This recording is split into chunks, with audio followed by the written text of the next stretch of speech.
The phone screen was cracked, just like my neck, just like my dreams, just like every promise Derek had ever made me. My fingers barely worked as I tried to type, each letter a battle against the lightning bolts of pain shooting from my skull down my spine. I couldn't move my head, couldn't turn it left or right, couldn't look up at the kitchen ceiling where I lay, sprawled like a broken doll thrown away by a child who'd grown bored with playing. The floor was cold, marble, the kind of expensive Italian marble I used to scrub on my hands and knees in hotel rooms. Never imagining I'd one day live in a penthouse with floors like this, never imagining I'd be dying on one. From the bedroom, I could hear Derek on his phone. His voice was tight, controlled, the way it got when he was planning something. The way it had sounded the night he'd isolated me from my mama, the night he'd made me quit my job, the night he'd convinced me that a cage made of luxury was somehow better than freedom made of struggle. I was 28 years old, and I was going to die on a marble floor in a penthouse apartment overlooking Lake Michigan. Die in the kind of place little girls from the South Side only saw in magazines. Die wearing a nightgown that cost more than my mama's monthly rent. Die alone. Die silent. Die another statistic that people would shake their heads at over morning coffee before moving on with their day, unless. My left hand, the only part of me that still worked properly, stretched across the cold floor toward Derek's phone. He'd left it on the kitchen counter when he'd gone to the bedroom to make his call, to plan. To figure out how to explain this away, I'd memorized his passcode months ago, watched over his shoulder like a prisoner studying her guard's patterns. 49328, I'd never used it before, never dared, but tonight wasn't about daring. Tonight was about surviving. The phone unlocked, my vision blurred with tears and pain, but I scrolled through his contacts, found the name I was looking for, Malik, my baby brother, the only person who might still answer, who might still care. My thumb moved across the cracked screen, leaving smears of something I hoped was just sweat, but feared was blood. Each word took forever. Each letter was a prayer. Mama! He broke my neck. I can't move. I think he's going to kill me tonight. 1847 Lakeshore Drive, Penthouse 4. Please help me. I hit send and prayed to a God I wasn't sure I still believed in. The response came 30 seconds later. Who is this? No, no, no, no. Wrong contact. I'd hit the wrong name. My fingers had failed me. My last chance had slipped through broken fingers and disappeared into the void of my stupidity.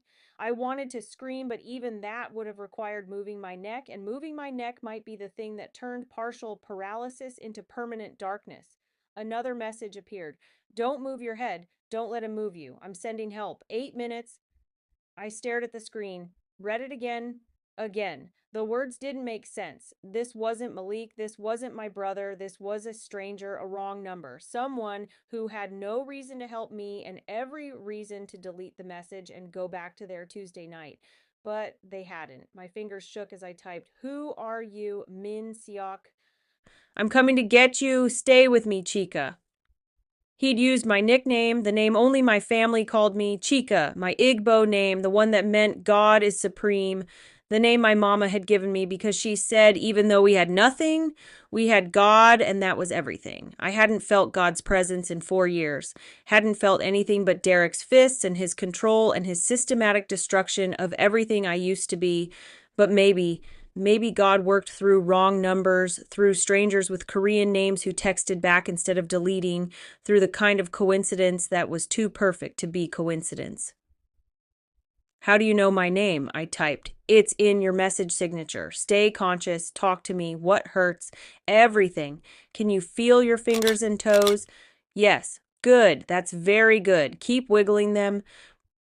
Don't stop. I need you to stay awake, Chica. Derek's footsteps coming back down the hallway. I shoved the phone under the kitchen cabinet with my left hand, the movement sending fresh agony through my body.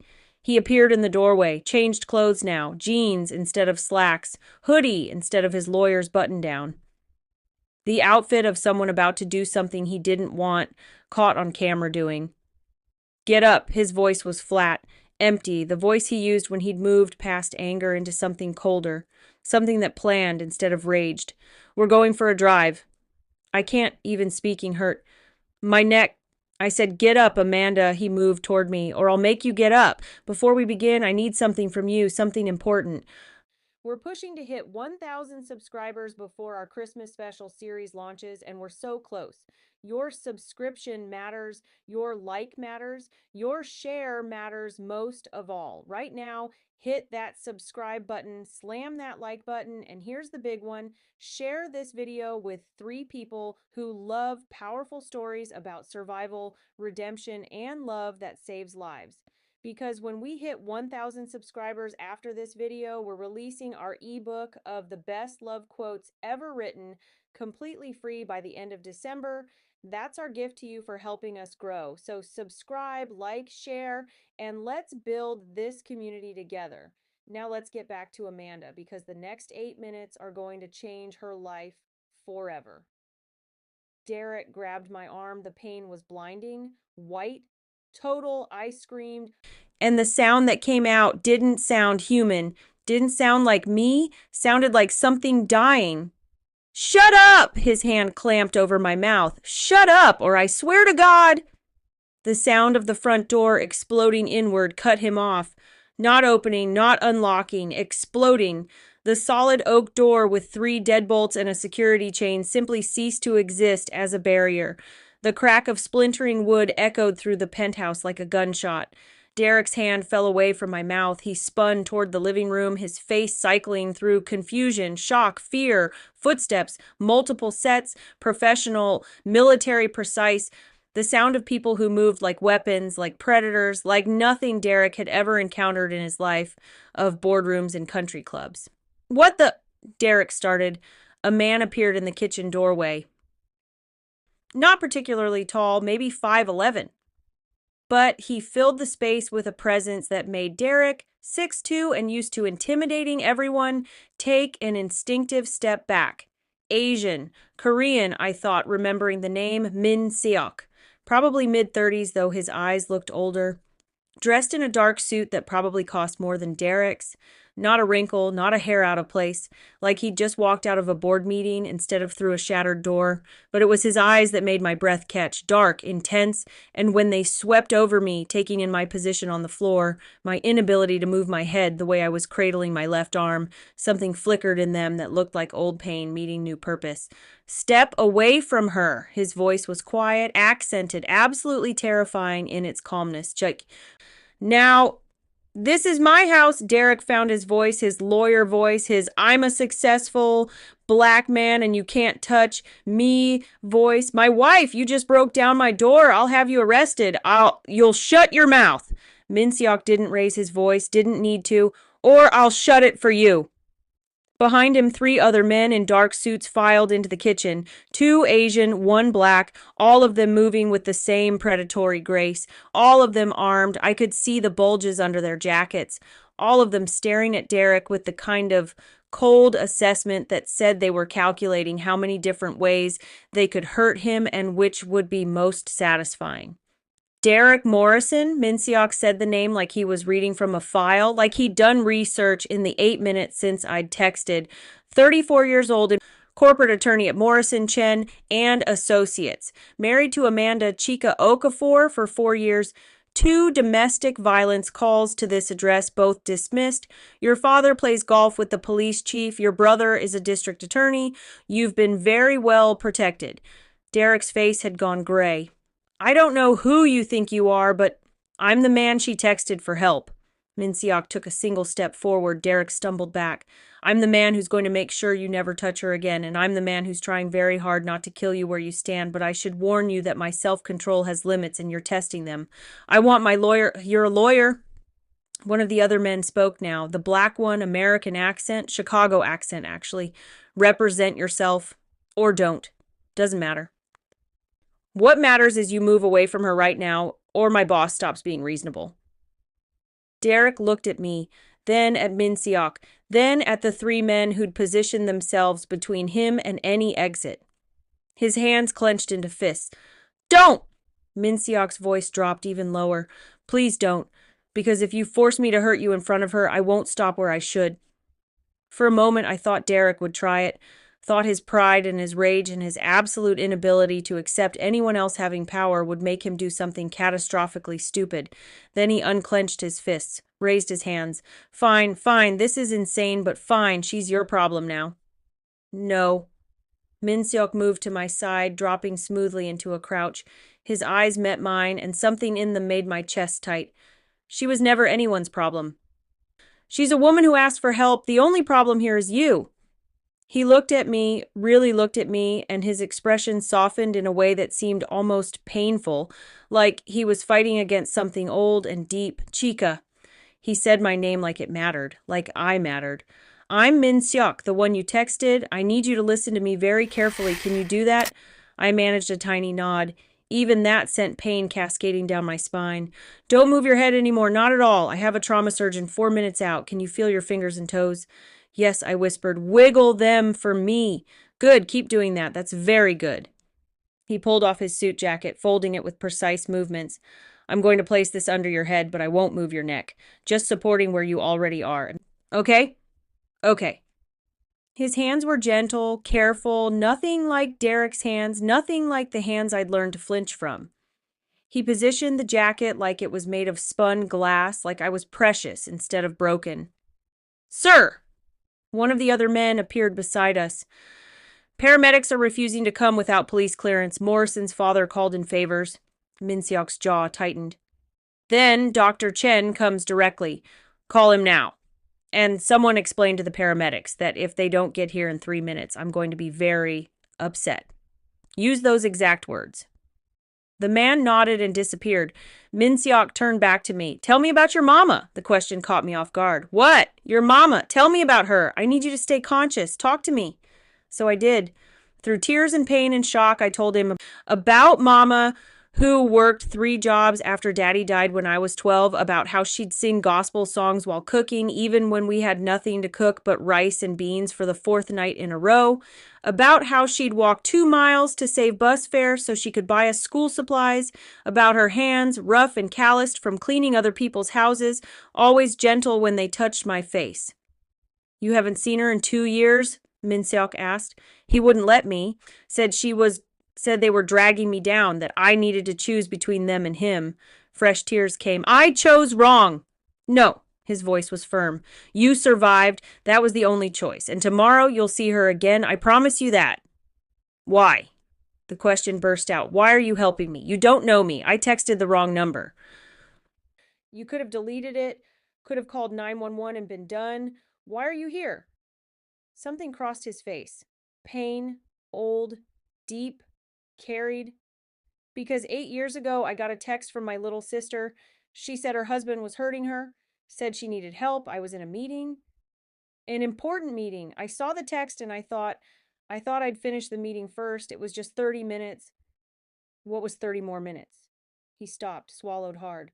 I arrived 10 minutes too late, found her in their apartment. His voice cracked. I've spent every day since trying to save the women I couldn't save her. So when you texted tonight, wrong number or not, there was no universe in which I didn't come. Do you understand? I understood why his eyes looked old, understood why he'd dropped everything. Understood why he was here, on his knees on my kitchen floor, treating me like I mattered when no one else had in years.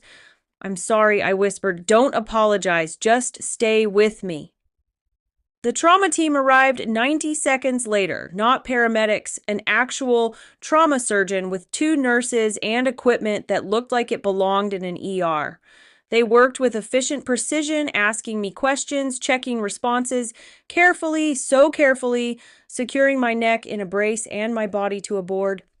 Fracture of C4, the doctor said grimly.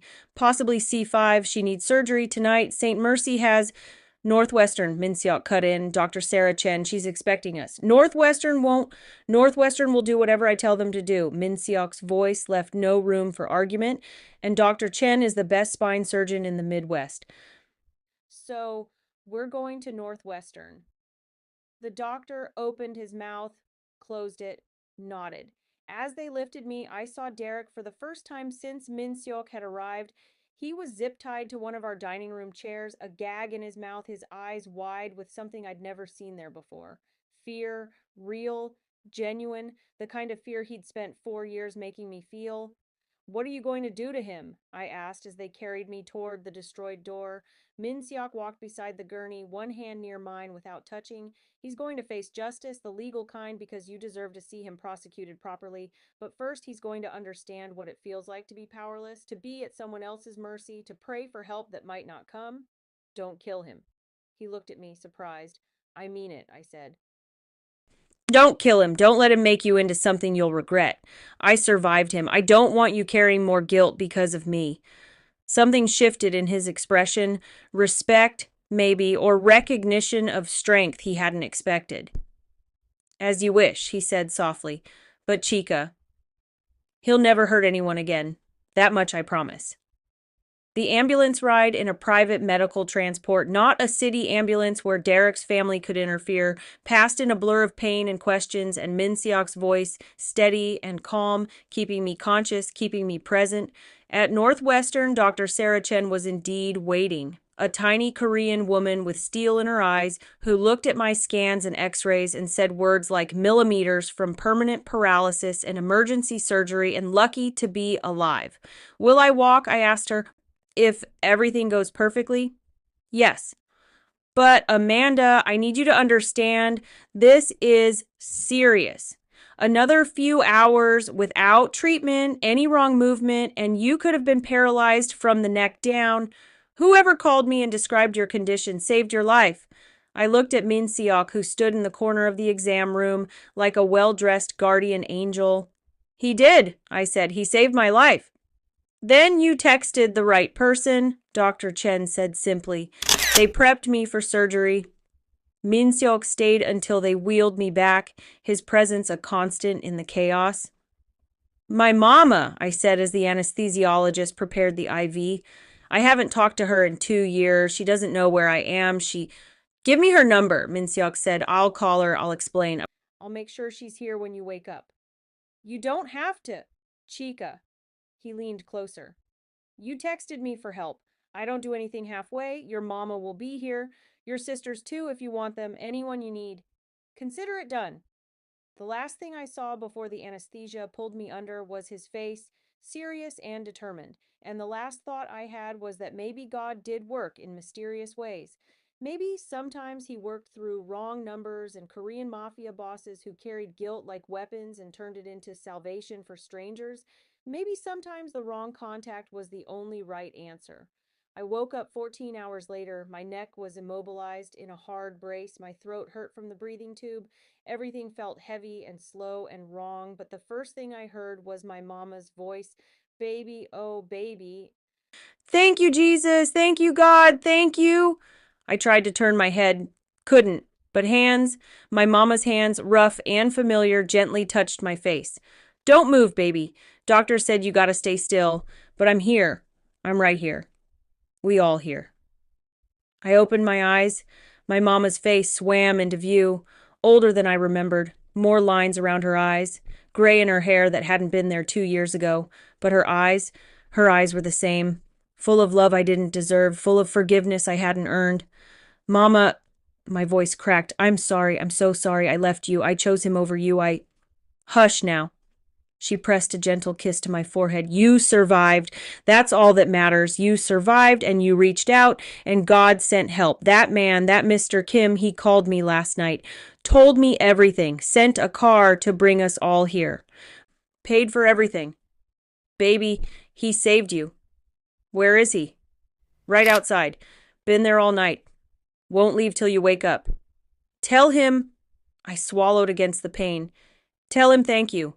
Tell him I owe him everything. Tell him yourself. Mama smiled. He said he ain't leaving till he knows you're okay. Said he made you a promise about seeing your family, and he don't break promises. Over the next few days, as I lay in that hospital bed, unable to move, I learned what Min Seok had done in the hours I'd been in surgery. He'd called my mama at midnight and told her everything with a gentleness his reputation never would have suggested. He'd sent a car, an actual car with a driver, to bring her and my 3 sisters from the south side to Northwestern at 1 a.m. He'd paid for a hotel suite near the hospital so they could stay as long as needed. He'd had Derek arrested through channels his father couldn't influence, using evidence collected by people who knew how to collect it properly. He'd ensured I'd never have to go back to that penthouse, never have to see Derek's face again unless I chose to in a courtroom. He'd kept every single promise he'd made to a woman he didn't know, whose text had been meant for someone else. When I was finally stable enough for visitors beyond family, Minsiok came to my room. He looked tired. His suit was different, a fresh one, obviously, but his eyes had that same exhaustion that spoke of no sleep and too much coffee and constant vigilance. "Hi," I said. My voice was stronger now. 4 days post-surgery, Dr. Chen said I'd been lucky, millimeters.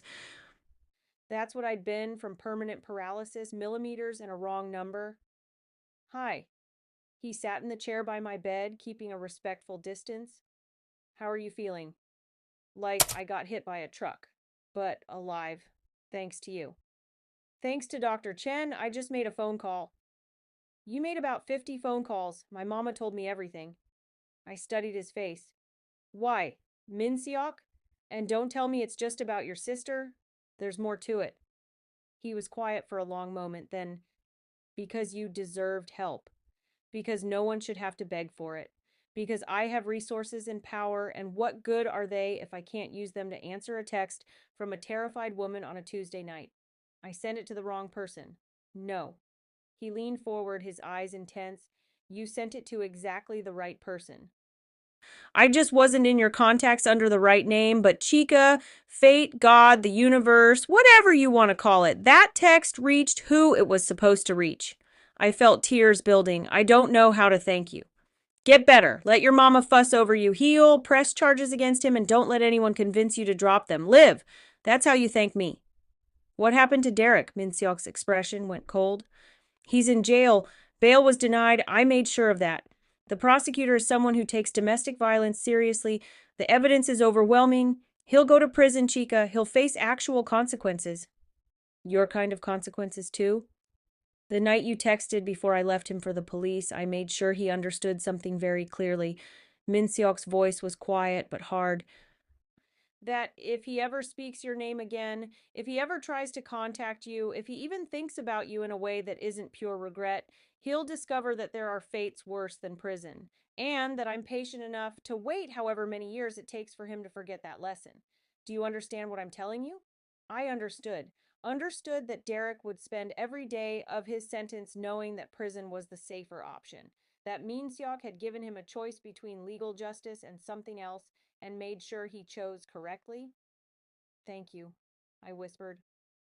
Over the following weeks, as I recovered in the hospital and then in a rehabilitation facility that Minsiok insisted on paying for, I learned more about the man who'd saved me.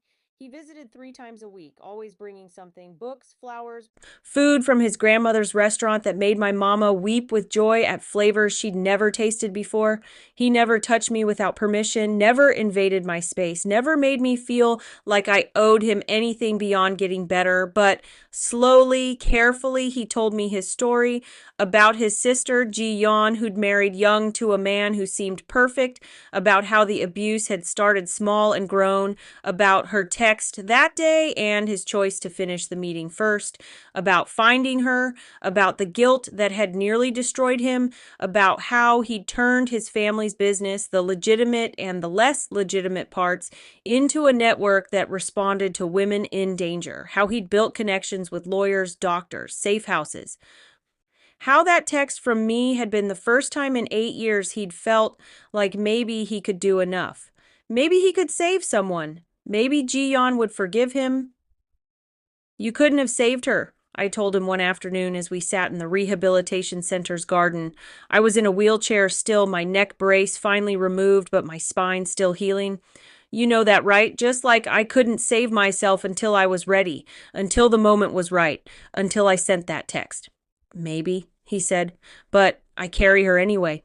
"I know, I can see it. That's what makes you—" I stopped, unsure how to finish. "Makes me what?"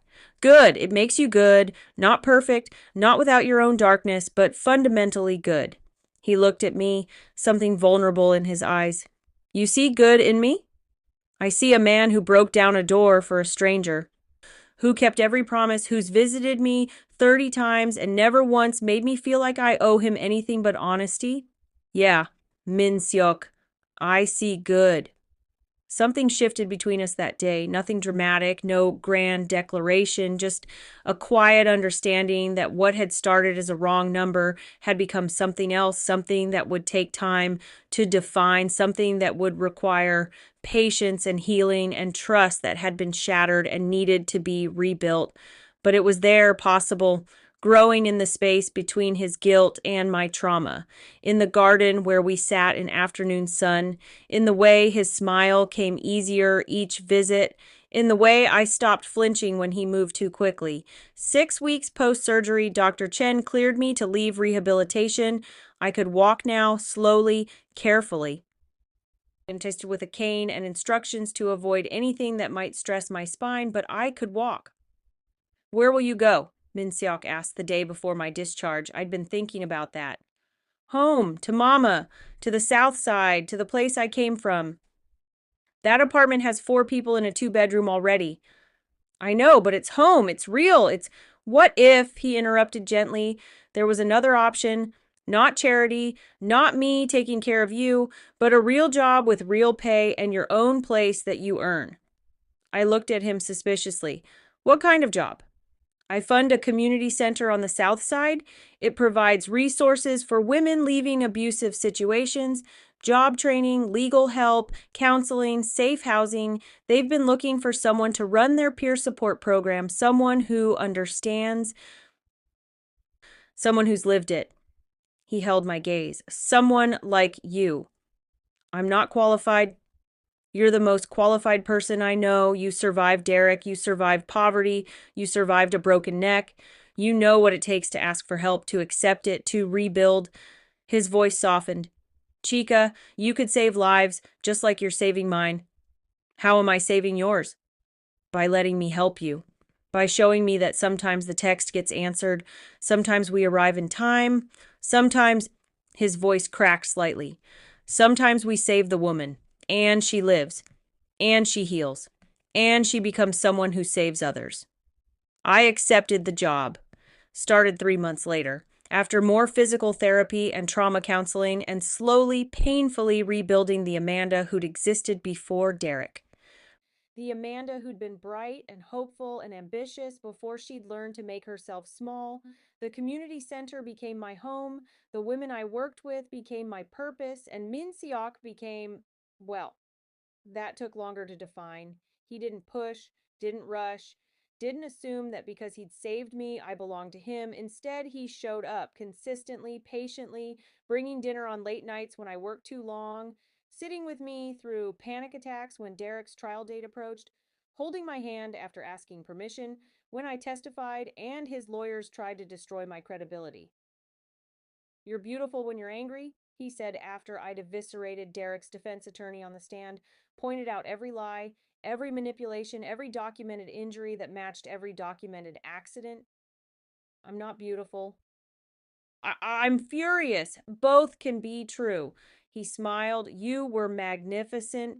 Derek got 12 years. Not enough, never enough, but more than most abusers ever faced. And every day of those 12 years, he'd know that Min Seok was out there, waiting, watching, ensuring that prison remained the safer option. 2 years after that wrong number text, Min Seok asked me to dinner, not at a restaurant, at his grandmother's house. She wants to meet you, he said, looking nervous for the first time since I'd known him. She's heard me talk about you for 2 years. She's decided she needs to evaluate whether you're worthy of her grandson. Shouldn't it be the other way around? Have you met my grandmother? No one tells her how things should be. Halmione was tiny, fierce, and absolutely terrifying.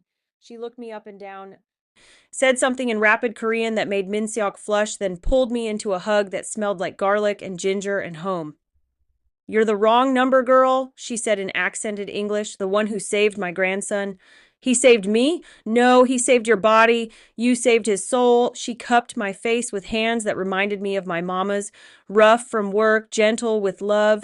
He was dying inside, drowning in guilt.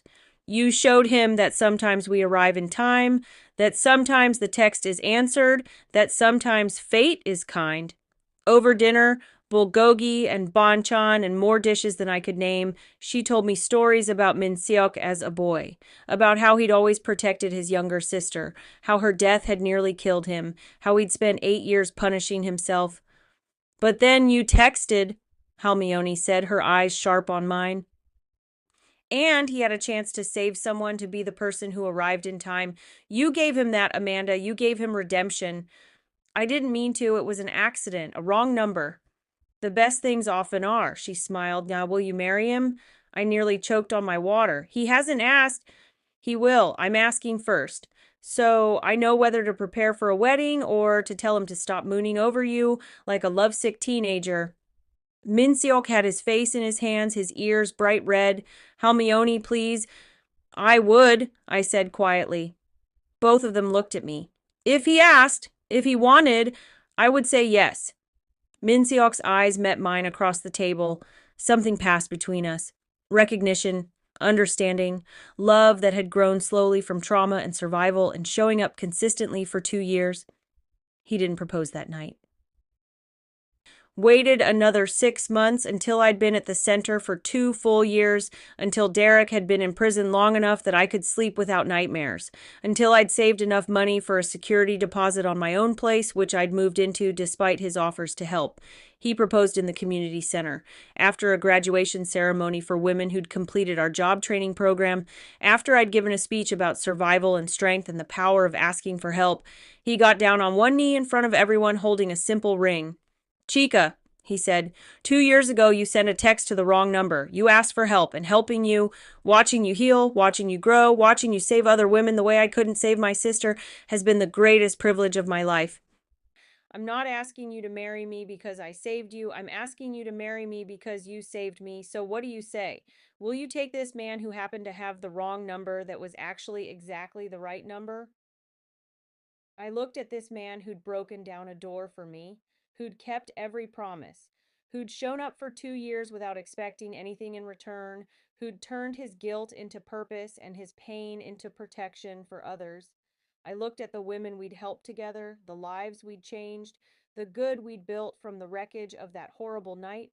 I looked at my mama in the front row, crying happy tears, at my sisters grinning like fools, at Halmione nodding with satisfaction like she'd planned this all along. Yes, I said, yes, I'll marry you. But only if you stop calling it the wrong number. What should I call it? Fate, I said, pulling him up to kiss him in front of everyone. Call it fate. Call it God. Call it the universe, deciding that sometimes the person who needs saving and the person who needs to save someone send their messages to exactly the right place. He kissed me back, and the room erupted in applause. That night, lying in his arms in the apartment I paid for with money I'd earned helping others, I thought about that moment on the kitchen floor. The desperation, the pain, the fumbling fingers typing a message that was supposed to go to my brother.